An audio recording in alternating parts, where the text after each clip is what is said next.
So I'm here with Fred Ritchin at the New York Photo Festival 2010, and we're outside his exhibit, Bodies in Question.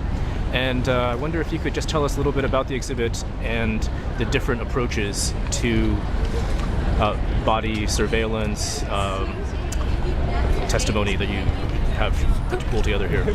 The idea is that there are many bodies. There's the human body, the virtual body, the earth as a body, the planet as a body, the body politic.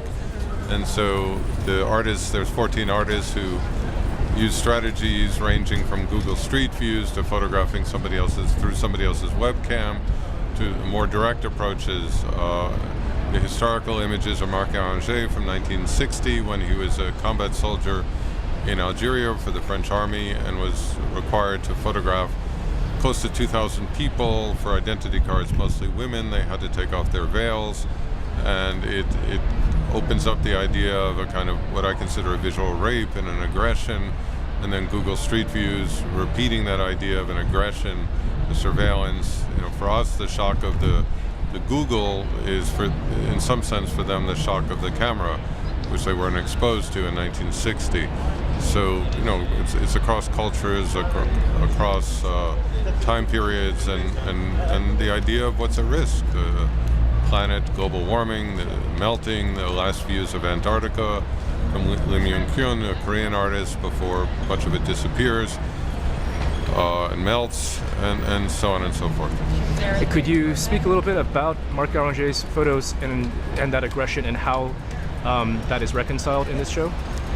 Well, he made these small identity pictures in 1960. He went back 45 years later for Le Monde to bring back the pictures and bring back the books and show the people, and he was anxious how would they receive him, because he felt he was a colonialist and an aggressor. And it turned out to be, for many of the people who are still alive, an interesting record of what life was like in 1960, who they were.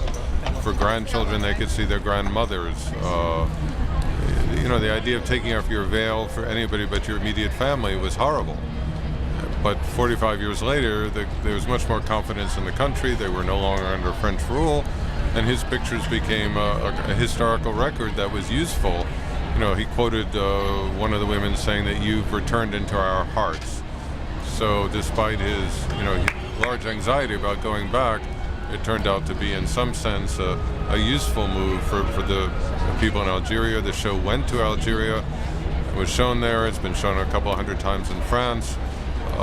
And this is 50 years later, the first time it's been shown in the United States. And what's particular relevance to me is last week, Sarkozy in France wanted to ban the burqa, the wearing of the burqa. So again, it goes to the issues of who controls one's own identity, one's own body, particularly if one's a woman.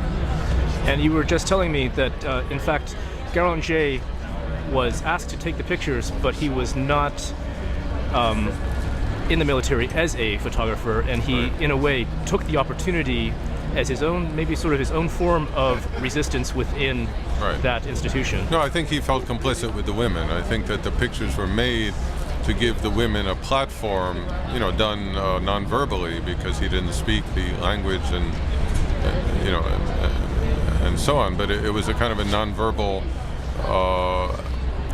maybe support on his part for their anger. When he told me that his own self-portrait as a young man in the army, he titled Self-Portrait of Anger, because he was angry, they were angry.